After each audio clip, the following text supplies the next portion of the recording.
Welcome, students. Today we are going to read and understand a beautiful poem called The Ball Poem by John Berryman. Now, don't worry, it's very simple, but it has a very deep meaning too.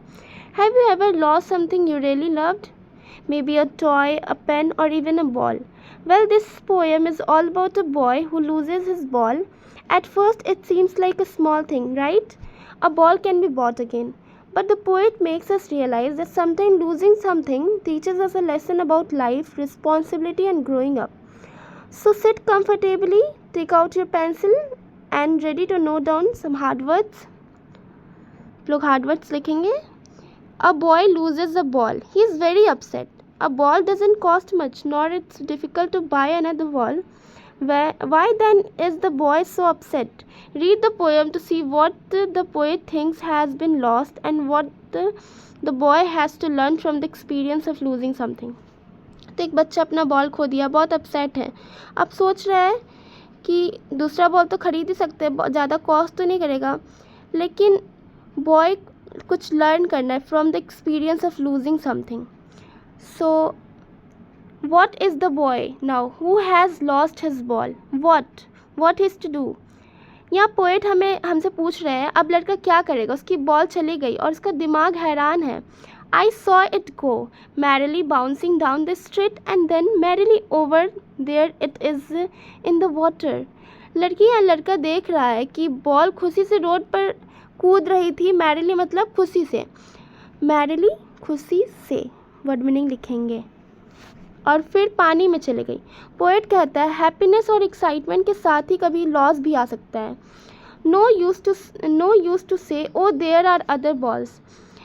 लड़के को बोला जा सकता था कि और भी ball है, लेकिन इसका कोई फ़ायदा नहीं है. यहाँ पोएट हमें सिखाते हैं कि कुछ लॉसेस को इग्नोर नहीं कर सकते हैं. मनी या रिप्लेसमेंट से काम नहीं बनेगा. An ultimate shaking of grief fixes the boy as he stands rigid, trembling, staring down all his young days into the harbor where his ball went. लड़का पूरा बिल्कुल शांत था और थोड़ा सा डर के साथ खड़ा था. उसके हाथ काँप रहे थे. उसकी आँखों के सामने पूरा चाइल्डहुड का एक सिंबल जा रहा था. बॉल हर चीज़ का रिप्रेजेंटेशन है. लॉस का पहला रियल इमोशन समझ आता है. I would not intrude on him. A dime another ball is worthless.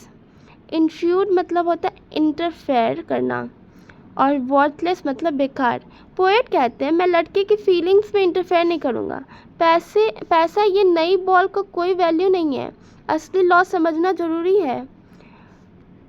Now he senses first responsibility in a world of possession. लड़का समझ रहा है कि दुनिया में चीज़ें टेम्पररी है और खोया हुआ लॉस अपने आप हैंडल करना पड़ता है. यहाँ पे रिस्पॉन्सिबिलिटी एंड ग्रोइंग अप का कॉन्सेप्ट दिखा रहे हैं. पोजेशन मतलब belonging. People will take balls will be lost always little boy. Poet समझा रहे हैं कि लाइफ में लॉस हमेशा होता है और हर कोई कभी ना कभी इससे गुजरता है. ये एक यूनिवर्सल ट्रूथ है.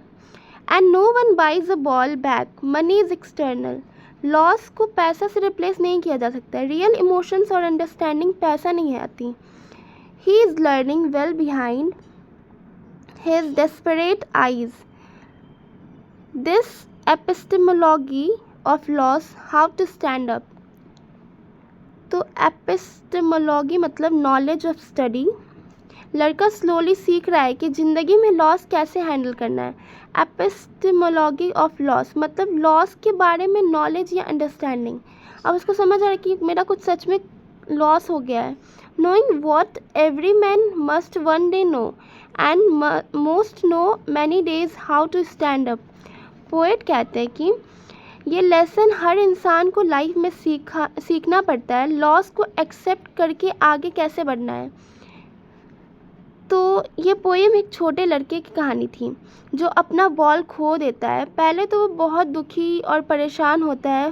वो समझता है कि पैसे या नई बॉल से असली लॉस का रिप्लेस नहीं किया जा सकता है. धीरे धीरे वो सीखता है कि ज़िंदगी में लॉस आम है और हर कोई इससे गुजरता है. ये पोएम हमें सिखाती है रिस्पॉन्सिबिलिटी, पेशेंस और लॉस का कॉन्सेप्ट करना. So thank you.